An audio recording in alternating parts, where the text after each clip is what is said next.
Olá pessoal, tudo bem com vocês? Eu já estou com o Dr. Augusto Legnani Neto. Ele já que está prestes a viajar para mais um curso, né? Ele vai falar um pouquinho a respeito do assunto. Mas eu estou aqui, né, com as nossas famosas perguntas. Eu acho assim muito gostoso quando eu saio, principalmente quando eu vou no mercado, né?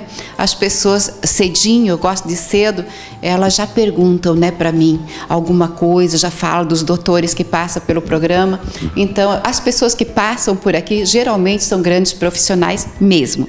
E a nossa primeira pergunta aqui para o Dr. Augusto: forçar os olhos pode prejudicar a visão? Tipo assim, tem gente que fecha um pouquinho os olhos, né? Mas consegue ler. O que pode causar uma visão embaçada? Quais os sintomas de bactéria nos olhos? Eu não sei, anotei, mas eu não sei se tem isso. Doenças comuns na terceira idade. Então, são todas essas perguntinhas, doutor Augusto. E caso ele não terminar hoje, a gente termina semana que vem. Se não termina semana que vem, a gente termina outra. Tudo bem contigo? Tudo bem, Tamires. Uma boa noite para você, uma boa noite pessoal de casa. Essa parte de forçar os olhos é interessante porque essa semana mesmo eu vi um vídeo que estava sendo compartilhado no Facebook sobre eu não sei, eu não consegui ver a identificação do profissional, se era um profissional oftalmologista ou não, mas aparentemente era um profissional mostrando o caso de uma criança e dizendo que aquela criança teve estrabismo pelo uso de videogame e que ela estava tendo diplopia e daí que então forçar a visão, mais de 2 horas de videogame por dia podem causar estrabismo e diplopia. Gente, isso não é verdade, tá? Não estou dizendo que as crianças devam ficar no computador ou no videogame, mas nós temos jogadores profissionais de videogame hoje em dia. Esses jogadores profissionais são extremamente bem pagos e eles ficam 12 horas jogando videogame. E eles enxergam muito bem. Eles enxergam muito bem. O que a gente sabe hoje em dia é que a atividade externa é um fator de proteção para os casos de miopia. Então, hoje em dia nós temos mais míope do que nós tínhamos antigamente. A gente tentou botar a culpa nisso nas telas, porque temos mais telas hoje em dia. Então, tem colegas que ainda acreditam nessa, mas todos os trabalhos que nós vimos até hoje, que tem um número bom de pessoas que foi bem feito, não é comprovado que o uso de telas cause miopia. A única coisa que a gente tem comprovado que previne a miopia são atividade física externa. Bicicleta, corrida, futebol, vôlei. Isso é muito importante para as crianças e para os adultos. Então, isso aí previne a miopia, tá? Agora, forçar a visão não causa diplopia, não causa estrabismo. Até se por acaso um dia a mãe, vou ouvir a mãe que estava lá naquele vídeo, tem outra coisa. Tem hipermetropia, causa isso. Tá? Então já tinha, né? E só se agravou. Alguma coisa descompensou ali. Mas é uma outra patologia que descompensou. Não é o uso do videogame que causou isso. Não é forçar o olho que vai causar isso. Tá? Porque a gente força o olho desde épocas imemoráveis, né? Sim, e forçar numa tela ou forçar num livro é mais ou menos a mesma força. Hoje em dia apareceram alguns trabalhos que sugerem que a luz azul emitida pelas telas pode ser um causador de alterações maculares. Também é uma coisa que precisa de muito mais estudo e que até hoje não conseguiu ser comprovado. Então, o que a gente tem de comprovado hoje sobre luz azul, a luz das telas, é que elas influenciam uma camada de células da retina, que chama células gama, e essas células elas ajudam na produção de melatonina. Então, a gente sabe que usar telas depois do período das 7, 8 horas da noite pode influenciar o seu sono, pode diminuir, deixar você mais desperto. Então, a gente sugere que use, a maioria dos celulares, a maioria das telas tem o night shift, ou tem a mudança de cor para cores mais quentes, para tirar essa tonalidade azul, para evitar essa insônia que pode acometer algumas pessoas. Tirar mais a claridade do celular. Tirar mais a claridade do celular, para evitar dor de cabeça, por causa da fotofobia, mas não vai causar estrabismo e nem diplopia. Aquilo ali, para mim, aquele vídeo queria ser um alerta, foi compartilhado por muita gente, mas não é verdade. Aquilo lá tem outro problema, aquela criança precisa ser reavaliada, porque não é por aí. Porque se causou isso, ela que publique um trabalho para comprovar, porque não existe trabalho nesse sentido. Ah, eu usei videogame demais, agora fiquei estrábico, estou começando a ver duplo. Tem mais coisa. Com certeza tem. Já falando em cima disso tudo, você sempre foi um homem assim, de fazer muita academia, de musculação. A musculação, o peso, a força, não prejudica os olhos? Sabe que tem um porém na musculação. A gente sabe que os exercícios que exigem muita manobra de valsalva, que exigem muita força, os exercícios de perna, como leg press, ou às vezes exercícios de peito, como supino reto, eles podem causar um aumento da pressão intraocular. Então, hoje em dia a gente tem uma discussão se para as pessoas que têm glaucoma seria contraindicado o exercício físico. A gente sabe que durante o exercício físico vai ter um aumento da pressão intraocular, o que não é bom para a pessoa que tem glaucoma. Mas a gente sabe que após o exercício físico, há a liberação de óxido nítrico, que causa vasodilatação e melhora a perfusão da cabeça do nervo óptico. Ixi. Então a gente não sabe se é bom ou se é ruim. Então essa é uma matéria muito complicada também. Esse aí cabe muito mais estudo. A gente não sabe se a pressão exercida durante o exercício piora a visão, mas a gente sabe que depois do exercício aquela liberação de óxido nítrico e aquela vasodilatação causada pelo exercício são muito benéficas. Então, se a gente for pesar o risco e benefício, é muito mais provável que tenha mais benefício do que risco. Claro que o glaucoma, os pacientes com glaucoma avançado, eles devem procurar com o seu oftalmologista e procurar a opinião do oftalmologista próprio. Mas seria uma das únicas causas assim de alteração do olho pelo exercício físico. O exercício físico, na sua maioria, causa boas coisas. E claro, tem os exercícios físicos com alto impacto que podem causar descolamento de retina. O pessoal faz Muay Thai, luta, soco, bola, chute, cabeçada. No olho. Pode causar o descolamento de retina, mas aí são traumatismos contusos que podem causar alterações oculares. Sim. Não é o esporte em si, mas o traumatismo causado pelo esporte. Aí estão as dicas, que bacana, né? Muito bacana mesmo essa resposta, né? O que pode causar uma visão embaçada, embaçar meu olho, de repente?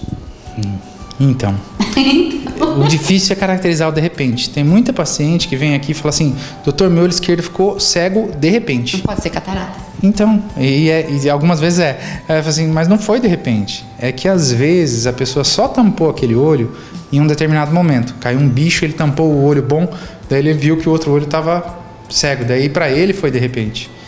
Então, nem sempre é de repente. E também se apertar o olho, é lógico que também quando você desapertá-lo, vai estar embaçado. Vai estar embaçado. Mas então acontece muito das pessoas falarem assim: minha visão caiu de repente.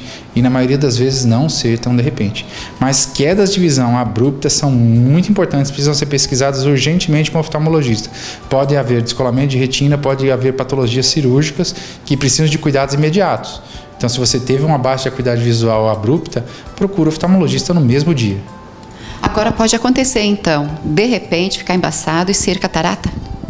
Então, não é de repente. Não é de repente? Ele percebeu de repente.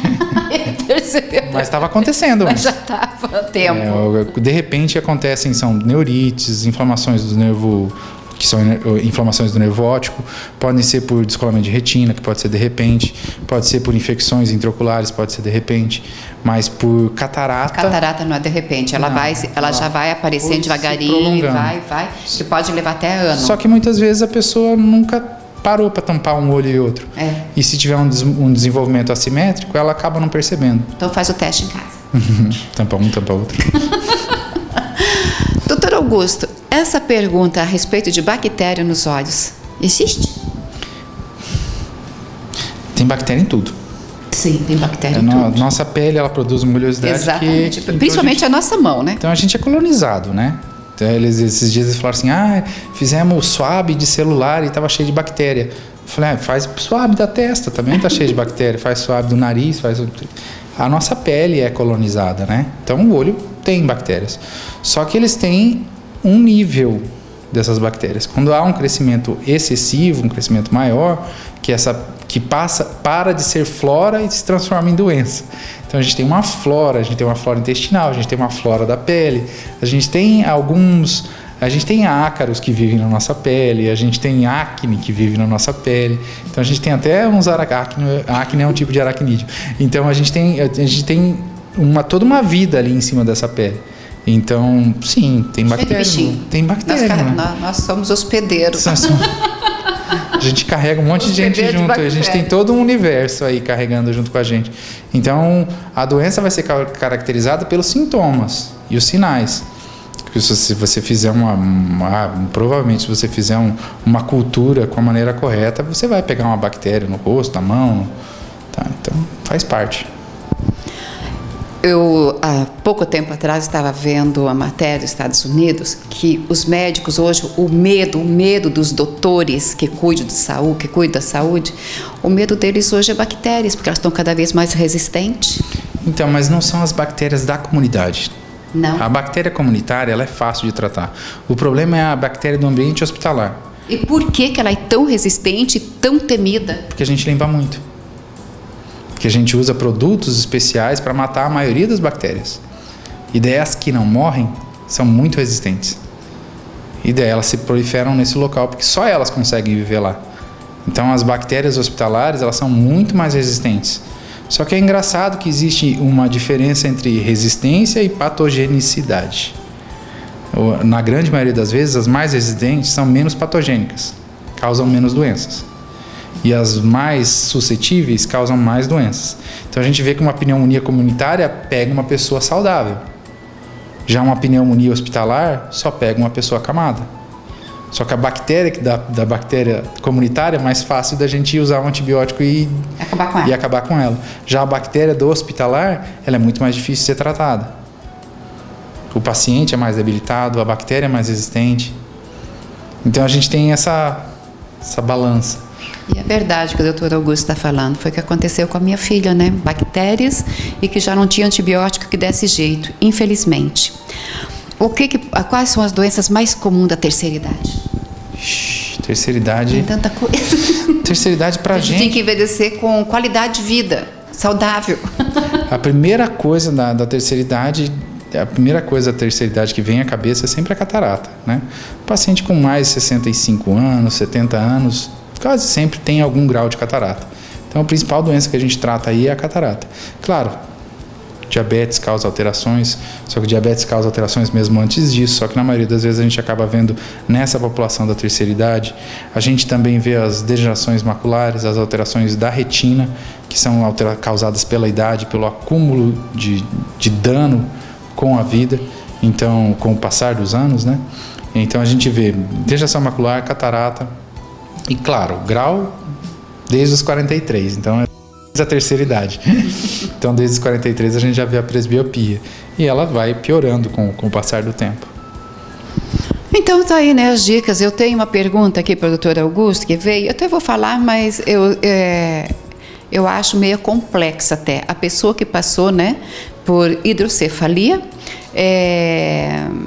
quais são as doenças que pode atacar essa pessoa, que pode pegar essa pessoa, doenças, problemas oculares no caso. Agora, o que podemos falar a respeito disso? Falar em ocular, né? Lógico, essa pessoa usa óculos, grau altíssimo. O que acontece com a pessoa que passa por hidrocefalia? E geralmente pequenas, né? Recém-nascido? Não, tem vários tipos. É sério? A hidrocefalia pode ser causada até por inflamações e infecções. Então, a gente tem hidrocefalia do adulto. Só que no adulto, ela não causa o aumento do crânio. Na criança, antes dela fechar a sínfise, antes dela fechar a moleira, que a gente fala, sim. Então, quando você tem um aumento da pressão, o crânio expande e a gente vê um aumento do perímetro cefálico. Sim. Ele é mais fácil de fazer diagnóstico. Já no adulto, o aumento da pressão intracraniana pode causar a destruição do parênquima cerebral, sem mudar o tamanho do crânio, porque o crânio já tá fechado, já está consolidado. Então, depende da área que for mais afetada por essa expansão. Então, tratar uma hidrocefalia depende da idade, do tipo de lesão, do tempo de progressão da doença e da área que ela mais afetou. Porque ela afeta o cérebro de uma maneira meio compressiva e expansiva, né? Então ela afeta todo o cérebro, só que geralmente a gente vê que tem áreas que ficam mais prejudicadas do que outras. Pode ser a motricidade, tanto ocular quanto a motricidade do corpo, pode ser até a visão, de ficar bem diminuída, perda de campo visual. Então é difícil da gente falar. Então, assim, não são as doenças que acometem a pessoa com hidrocefalia, são as sequelas da doença que foi a hidrocefalia. Então tá aí, né? Gostaria de saber um pouco mais do que nós conversamos aqui hoje, porque já tinha bastante perguntinha, né?